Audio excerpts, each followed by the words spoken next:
Tie úspechy určite prevažovali. Tento rok pre slovenskú atletiku bol rok 2014 úspešný. Či už z pohľadu toho, že bol v takej striebornej vlne, získali sme 3 významné strieborné medaile, čo je veľký úspech pre slovenskú atletiku a naši športovci sa dostali do desiatky, dvaja až do desiatky najúspešnejších slovenských športovcov. Ale zároveň slovenská atletika naštartovala nové projekty ako projekt detskej atletiky a atletickú ligu. Takže myslím si, že ešte aj tie úspechy možno toho, čo sa tento rok začalo vytvárať, tak prídu aj v budúcnosti. Slovenská atletika teraz aj taký nový trend trošku razí, čo najväčšie výpravy dostať na podujatia, na majstrovstvá Európy, majstrovstvá sveta a podobne. Osvedčuje sa to, ako to rezonuje medzi atletmi? Tak medzi atletmi to samozrejme rezonuje veľmi pozitívne. Atleti sú radi, pretože majú možnosť reprezentovať, vidia zmysel v tom, že športujú, majú pred sebou ciele, ktoré sú reálne.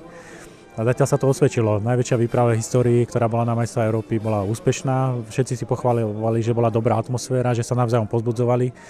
Robíme také spoločné tréningové tábory na konci roku, kde sa stretne okolo 100 najlepších slovenských atletov, reprezentantov a majú možnosť sa navzájom spoznať, vybudovať si určité vzťahy a samozrejme tie vzťahy ostanú aj do budúcnosti. Spoznať tie úskalia jednotlivých disciplín, poradiť si navzájom, tréneri majú si tiež možnosť vymeniť svoje skúsenosti. Robíme tam všelijaké edukačné činnosti, čiže snažíme sa im to tak spestriť, aby atleti, aj keď robia výrazne individuálny šport, aby žili v takom kolektíve, aby sa dobre cítili, aby naozaj to bolo motivujúce aj pre tých, ktorí sa tam ešte nedostali, čiže ktorí sú v tom druhom slede. A zatiaľ sa nám to osvedčuje.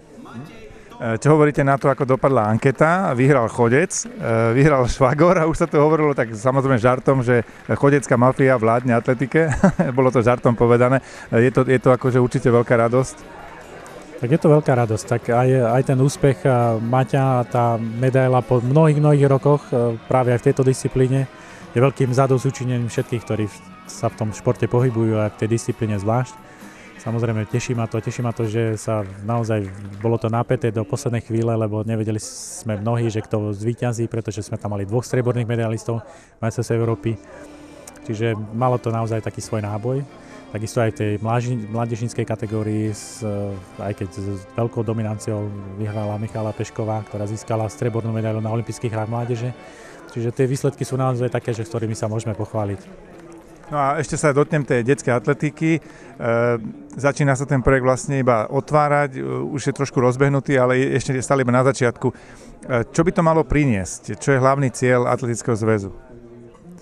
Tak snažíme sa pozrieť na to športovanie detí takého nadhľadu.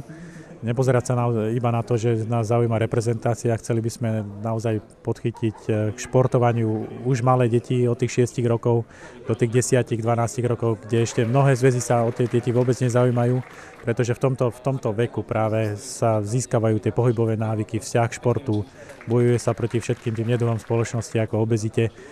A tá atletika je naozaj prirodzený pohyb, jeden z tých najprirodzenejších športov, ktorý sa využiť dá neskôr na akúkoľvek disciplínu, akýkoľvek šport, či už bude z tých detí neskôr futbalista, alebo hokejista, alebo akýkoľvek športovec.